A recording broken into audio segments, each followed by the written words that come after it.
This is what most Americans innocently put into their bodies these days, and most alarmingly, into the bodies of their children. And it's no coincidence that Americans die earlier than Canadians or Germans or Italians or Japanese or Koreans or Australians or most any other comparable country. And it wasn't always that way. Until the early 1990s, our life expectancy was the same or better than other developed countries. Then suddenly, more and more Americans began suffering from chronic diseases, from obesity, cancer, diabetes, kidney disease, Alzheimer's, heart disease, and all kinds of autoimmune diseases. Our maternal mortality rate soared to the highest of any developed country on Earth. Same with infant mortality. Like the frog in the slowly boiling water, we didn't really notice as we got sicker and sicker. We've grown now to accept chronic disease conditions as normal. But now, in 2024, we're finally waking up to this cataclysm, and we're asking ourselves, how in the world did this happen? Well, a big part of it is our diet. Restaurants that serve contaminated food are fined or shut down. But when it's the government that approves the poisons in our food, a few people get very, very rich, and the toxins end up in every supermarket aisle. Let me show you what I mean. Doritos, Cheez-Its, Captain Crunch, gummy bears. Everyone knows that these are junk foods, so maybe you wouldn't be too surprised to see that the ingredients include a lot of poisons, including a harmful yellow dye called Tartrazine, or yellow dye number 5. What you may not know is that this dye was originally made out of the sludge that's left over when you turn coal into coke for blast furnaces.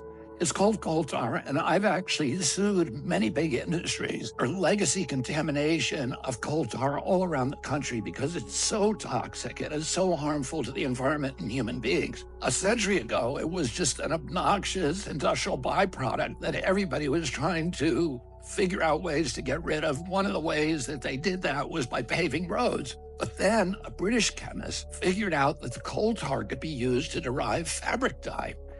And if fabric dye, why not food? Food manufacturers began using it to cover up the discoloration of low-quality foods that they wanted to pass off on unsuspecting customers. They didn't know back then that this yellow dye, tartrazine, causes tumors, asthma, developmental delays, neurological damage, ADD, ADHD, hormone disruption, gene damage, anxiety, depression, intestinal injuries. Well, we know it now. We've known this for decades. That's why tartrazine is heavily restricted in other countries. In some countries, foods with tartrazine have a warning label that it may cause ADHD in children. Today, it's made from petroleum, not coal tar. Either way, it's crazy to add this to your kids' favorite foods. It doesn't even change the flavor. This yellow dye isn't just in junk food. It's in the foods that we consider healthy. It's in everyday kids' snacks like popcorn, mac and cheese, fruit snacks. It's in sports drinks like Gatorade and so-called vitamin water. It's even added to chicken broth, to corn, to pickles, to mustard, and to yogurt. And so, of course, our kids get sick. And we lovingly feed them chewable vitamins, which have, surprise, tartrazine. And so the cycle continues until the coughs and asthma kick in, at which point you go to pick up some cough syrup. And yeah, you guessed it, tartrazine. I've been picking on tartrazine today, but that's just one of at least 100 chemical poisons that our health agencies allow into our children's food. I can make a video just like this to talk about Red 40, BHA, BHD, potassium bromate, chemical after chemical, and on and on and on. If just one of them can cause all of these problems, imagine what they're doing in combination. That's never been studied. If we took all of these chemicals out, our nation would get healthier immediately. We'd have fewer sick days. We'd have better focus. We'd have less anxiety. Our kids would learn more easily. We'd lose weight.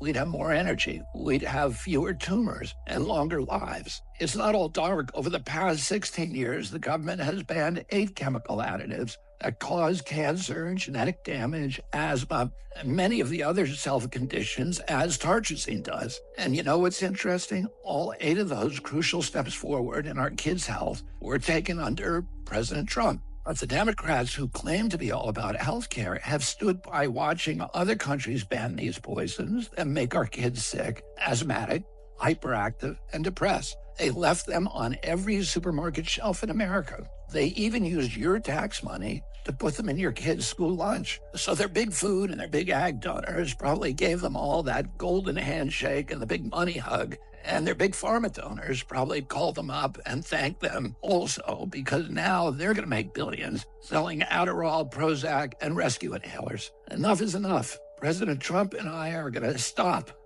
the mass poisoning of American children. Together, we're going to make America healthy again.